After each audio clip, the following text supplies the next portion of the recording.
Hello and welcome to the new season of the Drawn and Redrawn, the Making of India's Internal Boundaries podcast. This is a part of a larger India State Stories project that explores the evolution of India's political and administrative boundaries. This project is an undertaking by the Centre for Legislative Education and Research at Flame University in Pune. In this new season, we embark on a journey through the fascinating histories and narratives of each Indian state and union territories, exploring the pivotal events, influential personalities, and societal transformations that have shaped the subcontinent. In this 27th episode, we learn about the history behind the formation of Rajasthan state. This episode is based on a corresponding article written by our team at India State Stories. These articles have been converted to audio conversations with the help of Google's Notebook LM. You can find the relevant article link in the show notes. Now, let's dive into the conversation. When I say the word Rajasthan, what is the image that immediately hits your brain? I can take a guess at this one. It's probably James Bond and Octopussy, right? Exactly. It's Roger Moore running around a floating palace. Yeah. Or maybe it's Christian Bale in The Dark Knight Rises, climbing out of that prison pit with a massive Marangar fort looming in the background. Right. It's endless sand dunes, camels. The guys with spectacular mustaches and colorful turbans. It is the land of kings. That is the brand, and it is a powerful one. Right. But here is the reality check, and this is exactly what we are unpacking in today's deep dive. If you rewind the clock to 1947, just as the British are packing their bags to leave India, that unified, romantic image... It didn't exist. No. Not even close. If you looked at a map from 1947, you wouldn't see a state called Rajasthan. You would see a massive, chaotic jigsaw puzzle. We're talking about 19 princely states, 3 chiefships, and a weird little pocket of British territory, all operating independently. And our mission today is to figure out how that mess got stitched together to become the singular state we see on a map today. And stitching is a polite way to put it. This was high-stakes poker. You have to remember, we aren't just talking about drawing lines on a piece of paper. We are talking about convincing nearly 24 sovereign rulers. Men who believed they had a divine right to rule. Exactly. Who had their own armies, their own railways, their own customs borders to voluntarily sign away their power. Without starting a civil war. Precisely. It is essentially a masterclass in political integration. We've got the files from the India State Stories archives and the official records of the integration phases from 1948 to 1956. It involves ego, geopolitics, and some very creative administrative fiction. I love that term, administrative fiction. We're definitely coming back to that. But let's start with the map on Independence Day, August 15, 1947. If I'm looking at this region, what am I actually seeing? You are seeing a sea of yellow. On the old maps, the princely states were often colored yellow to distinguish them from British India, which was usually red or pink. So you have these massive kingdoms, Jodhpur, Bikaner, Jaisalmer in the west. You have Mewar in the south. But right in the dead center of this sea of royalty, there is a tiny red island. This is the Ajmer province. Correct. This is the anomaly that confuses a lot of people. Since 1878, this specific pocket Ajmer and the neighboring Merwara region was a chief commissioner's province. Can we pause on that term, chief commissioner's province? In plain English, what does that mean for the people living there? It means they weren't subjects of a king or maharaja. Okay. But they also weren't a full state with a governor like Bombay or Madras. They were ruled directly by a British bureaucrat, a chief commissioner who reported straight to the central government. Think of it almost like a federal territory today. Why keep just that one spot? Why not let the local kings have it? Strategy. Ajmer sits on a plateau. It's high ground. If you control Ajmer, you can effectively monitor and project power into all the Rajput kingdoms surrounding you. It was the British eye in the center of the storm. So 1947 hits. The British leave. Now you have this federal island surrounded by powerful kings who were suddenly untethered. It sounds like a logistical nightmare. It was. And the new Indian government, led by the Home Minister Sardar Vallabhbhai Patel and his secretary V.P. Menon, knew they couldn't just snap their fingers and say, you are all Rajasthan now. The egos were too big, the differences were too vast. So they had to do it in phases. 7 phases, to be exact. It was a slow, grinding process of negotiation. Let's look at phase 1. This starts really fast. Yeah. March 1948, we're looking at the eastern side of the map near Delhi. This is the formation of the Matsya Union. The state's ministry in Delhi looked at 4 specific states: Alwar, Bharatpur, Dholpur, and Karali. They essentially corralled them and said, "You four naturally belong together." The sources mentioned the government claimed they had natural, racial, and economic affinities. Was that true, or was that just bureaucratic speak for, you guys are small, so get together? A bit of both. VP Menon argued they had shared culture, which was true to an extent. But the hard reality was economic viability. Individually, these states couldn't afford to run a modern administration, build roads, run schools, maintain hospitals. They needed to pool their resources. So on March 18th, 1948, the Matsya Union is inaugurated. But here's the first hurdle, and I imagine this comes up a lot. Who is in charge? You have 4 kings. 4 kings, yeah. They all think they are the most important. How do you pick a boss without insulting the other 3? You invent a title. They couldn't call the head governor or president because these were monarchs. So they used the Sanskrit term Raj Pramukh. Raj Pramukh. It translates roughly to head of state or chief prince. It was a way to keep the royal flavor while fitting them into a democratic structure. Okay, so who gets the Raj Pramukh job for the Matsya Union? They went with seniority. The Maharaja of Dholpur was the oldest of the 4 rulers, so he got the chair. But the sources highlight something crucial here. This union wasn't meant to last, right? It feels temporary. It was explicitly a Band-Aid solution. The government knew this territory was too small to survive as a standalone state forever. The long-term plan was to merge it into something bigger, either into the rest of Rajasthan or perhaps into the United Provinces next door.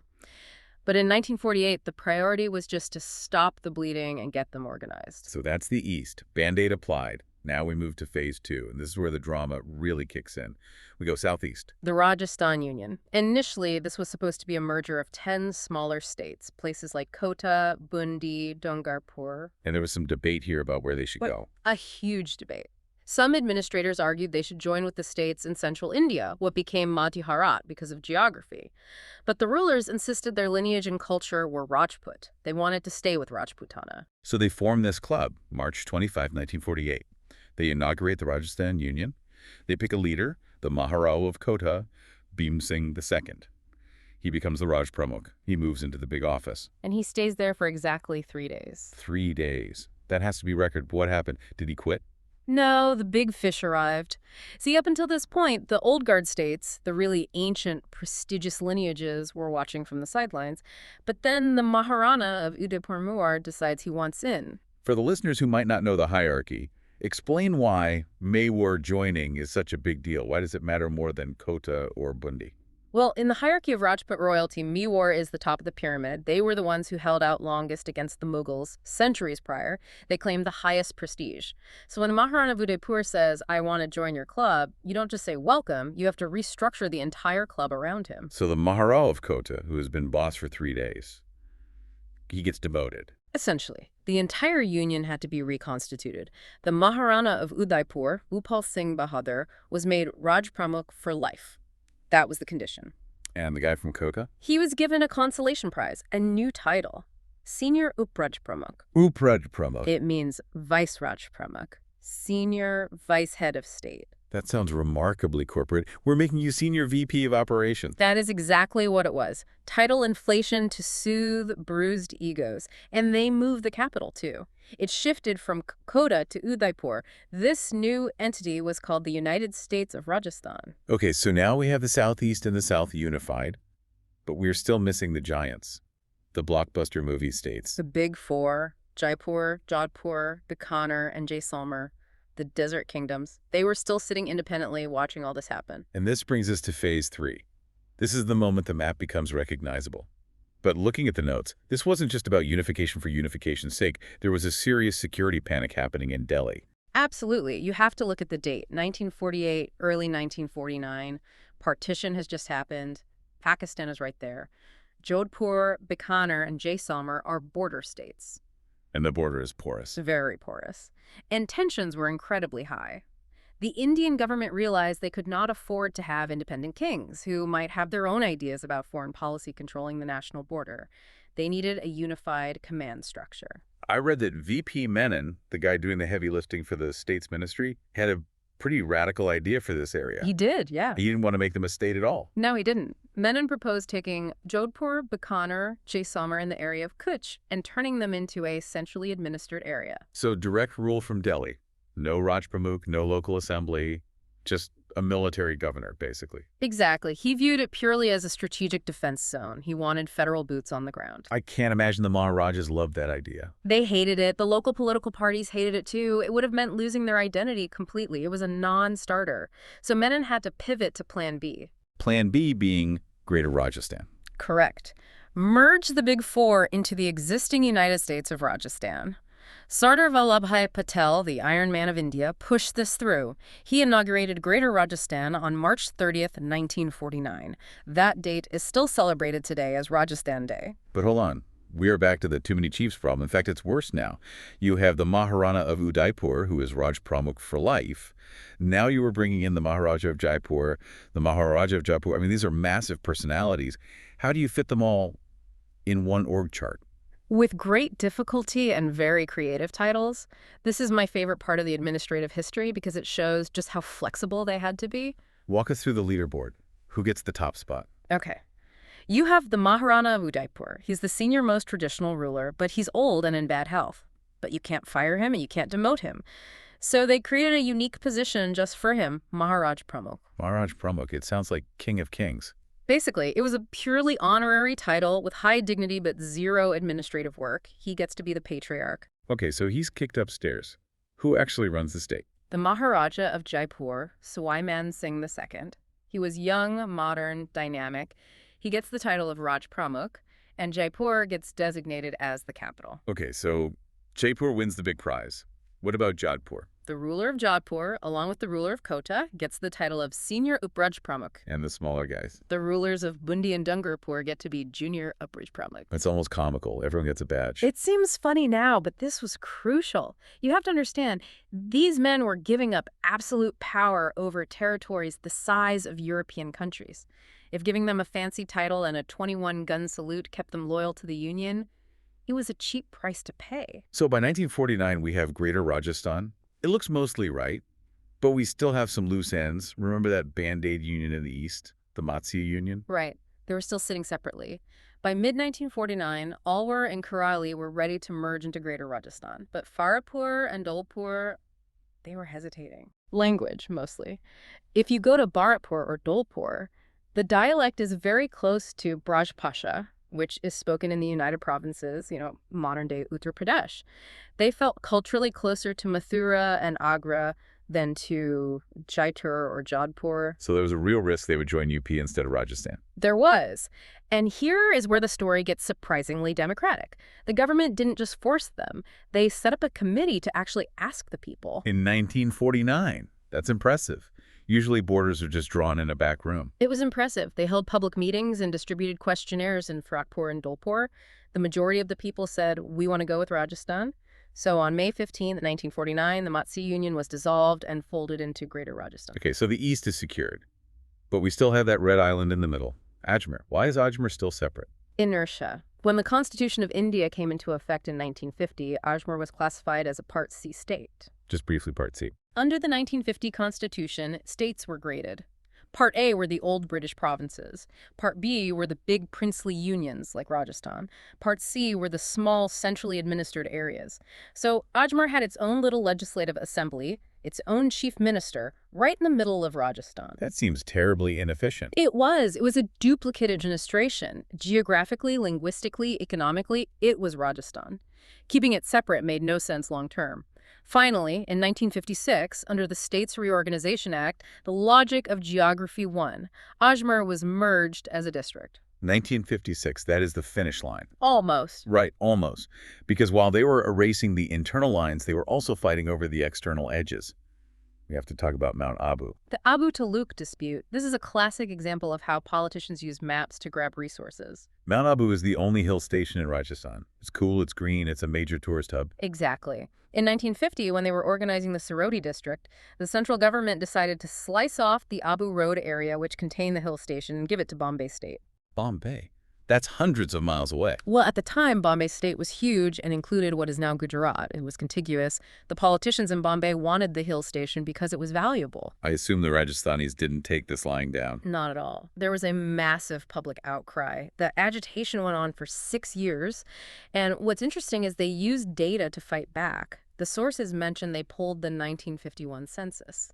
What do your data say? It showed that 65% of the people in that area spoke a dialect of Rajasthani. The local feeling was overwhelmingly for Rajasthan. And it worked. Eventually, in 1956, the state's reorganization committee looked at the data and said, give it back, so Mount Abu returned to Rajasthan. But there were other swaps, too. A bit of horse trading with Madhya Pradesh. Yes, Rajasthan got an enclave called Sunel. But, and this is the controversial one, they gave away an area called Siranj to Madhya Pradesh. Why is Siranj controversial? Because historically, Siranj was part of the Tonk state. It had deep historical ties to Rajputana. But if you looked at the map, it was an enclave entirely surrounded by Madhya Pradesh. So it was an island. A landlocked island. The administrators looked at it and said, this is a nightmare to manage. We can't police it effectively from Jaipur. Just give it to MP. History versus logistics. And logistics won. In that case, yes. So let's look back at this 7-stage journey.